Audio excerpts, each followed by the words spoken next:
Paul and Sophy. Thank you both so much for being with us. And Paul, I'll start with you, and then Sophy, I'm going to make my way over to you as well. Paul, talk to me about this because, I mean, from what I understand, a lot of people you were part of the essential workforce that everybody was like standing outside and applauding in the early days of the pandemic. And a lot of firefighters, from what I understand, a lot of people had the virus, and so they have natural immunity. And then you should have a choice as to whether or not you want to get an injection that's supposed to induce the same thing that your body does naturally anyway. But you're apparently not being given that choice, correct? Yes, absolutely. Yeah, I mean, that's the whole reason we started this organization. BravestForChoice is exactly that, fighting for choice. Both mayors that we've seen, the previous mayor and this mayor of New York City, have made the statements that New York City workers are making the choice not to be vaccinated and making the choice to quit and resign. It's not a choice when you give somebody an ultimatum to get a shot against their will or lose their job. So, our whole fight throughout these whole mandates and marching across the Brooklyn Bridge and trying to get people involved was all about unity, bringing people together and figuring out real logical solutions to the problems.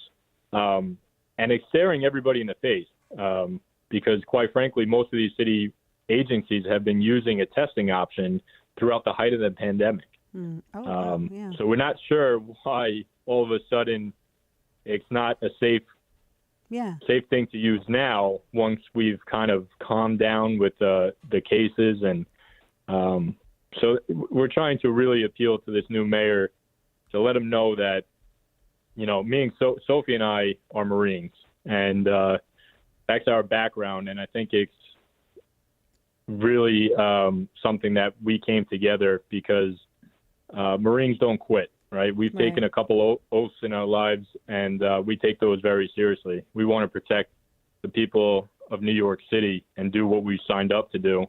And they're telling us to go home and that we're not essential anymore. And quite frankly, they're playing with the lives of New York City residents. Yeah. You can't fire first responders. No, you can't. And that gets me to my next question. And Sophie, I'll direct this one to you. From what I understand, there are about nearly, I think that they're described as fire incidents, 600,000 each year that New York City Fire Department responds to. And hearing Paul say that, well, they'd rather send people home. Many of these people have already had the virus. I mean, that sounds to me like it's jeopardizing lives as much, if not more, than what they're trying to protect against with this. Talk to me about this. Yeah, I agree, Dana. I think anytime that you put politics over reality and what's going on and people, it's a slippery slope. And we've already been understaffed even before the pandemic, and I can't imagine how firing essential workers would help a situation that's already, it's just we're understaffed. Yeah. So it's already been stressful because you were struggling with recruiting people and dealing with staffing.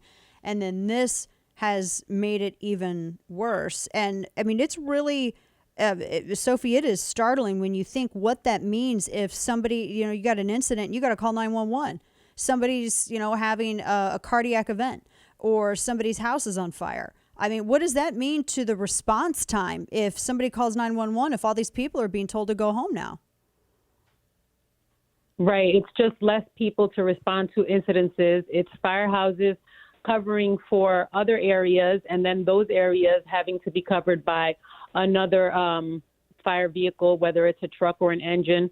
When you understaff a firehouse, sometimes from the outside, it looks like it's still open.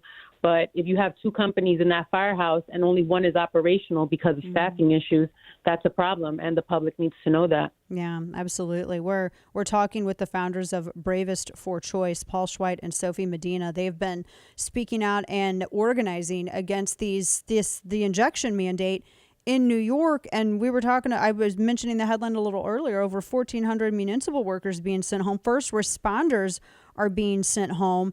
Paul, tell me a little bit about what the response has been, either from, I'm sure obviously that, the case has been made to the mayor and other leaders in New York, how silly this is to penalize first responders that served and want to continue serving throughout this entire pandemic and helping people. What have they just been? Is it like fallen on deaf ears? Like what? They just closed the door? What has the response been? I mean, surely they can see the math in this. Yeah, I mean, you kind of hit the nail on the head. It's fallen on deaf ears, right? For whatever reason, they don't want to hear any other side than their own. They've come out with their plans and their decisions long before we got into this fight. So we're really fighting an uphill battle, and we've partnered with people from all over the country, and we've seen that LA and New York are really ground zero for a lot of these issues. And we don't dive into politics. We try to even stay away from the science of it because no matter what we say, there's always a rebuttal to it. Right. So, and it shouldn't even be about that. It shouldn't even be about like the politics or anything about it.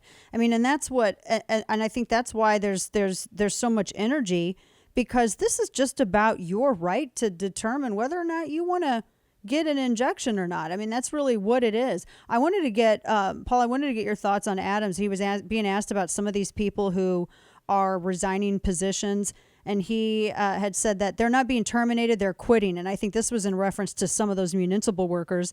No, that sounds like they're being terminated if they don't really have a choice to not quit. The public needs to understand something very clear, that when you play politics with people's lives, it's just numbers to them. But what we want to show people is that there's actual people behind these struggles. When you're facing termination, it affects the family dynamic tremendously. Yeah. When you're placed on leave without pay, you built a lifestyle up, and you work hard, you come home, you just want to earn a honest living.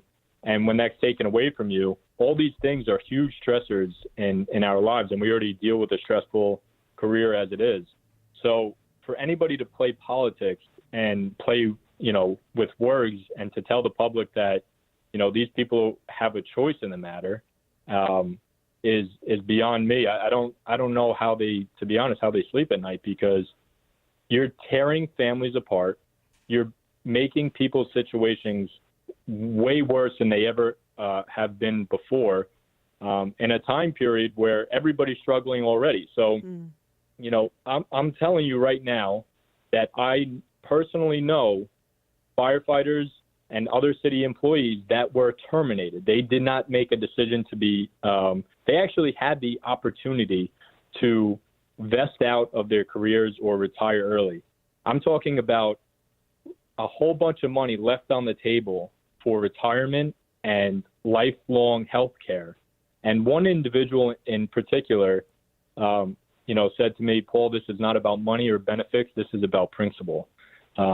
And I'm standing up for what I believe is right. And it takes a huge amount of courage to do that. Yeah. To forget about the money, to forget about the benefits. And Mayor Bill de Blasio did the same exact thing when he issued these mandates in the first place. He came down with these mandates and said that, firehouses were not going to be affected, that staffing was not going to be affected. And once again, this is boots on the ground, firefighters that were working during the height of the pandemic. We're telling you that firehouses were closed. Yeah. That there was companies riding short, the manpower was depleted, and you factor in why that happened is because a lot of these people decided to go get a shot and then had adverse effects from it. So they had to go out on medical leave. Mm-hmm. And, during that time period, there was about a 3 to 4 week time period where all this was going on. And our worst fear actually came to light. We were talking amongst ourselves saying there was going to be manpower shortages and firefighters were going to be overworked and firehouses were going to close. And unfortunately, during that time period, there was 3 major fires, and a couple of them were fatal fires. That's the worst thing that we can see come out of an event like that. And it's due to these politicians, deciding the fate off a decision that is illogical. Yeah. They care about the health and safety and the well-being of New York City residents, and the people that protect the city, it's clear and evident that you don't, because you lied to the public and said that, firehouses weren't closed when in fact they were. Yeah. You lied saying that response times were not going to be affected, which they were. And once again, we fear what's coming next is we have another 600 plus firefighters that are awaiting an appeal process for their medical or religious exemption. Wow. And if these people are fired, I can't imagine what the repercussions will be. I don't want to see one person get injured, whether it's a brother or sister firefighter or a citizen of New York City. It's just, and Dana, I want to add to that when people are terminated, when people are terminated, it seems like the powers that be seem to think that we can be replaced simply by numbers, but you can't replace years on the job. You can't replace experience. You can't replace the know-how of your area, of your community, of the buildings in your area. And so that just can't be replaced by hiring 2 classes of probies, the way we hear politicians talk about it. Oh, that can easily be replaced by a new class of probies. Yeah. That takes years of experience and know-how, and driving the rigs once you get to that level. New York City is a vertical city, and there are a lot of things that come into play when you become a professional firefighter in New York City. So the numbers may be replaced, but the level of experience is not from one day to the next. That's a great point. Experience is not interchangeable. Well, this is just, we have your backs, even if leadership in New York doesn't. Paul Schweit and Sophy Medina. The website is BravestForChoice.org. And anything that y'all ever need, you let us know, because we appreciate, it's a brave thing to do, and because you have your families to think about as well. But this is a very, it's a courageous step that you're taking, and we really appreciate you speaking out about this. Paul Schweit, Sophy Medina, BravestForChoice. You can find them at that handle on Instagram as well. Paul and Sophy, thank you so much for joining us today. We appreciate it. We'll keep watching. Let us know if you need anything. Thanks, Dana. Thank you. We appreciate it, Dana. Thank you both. We appreciate you.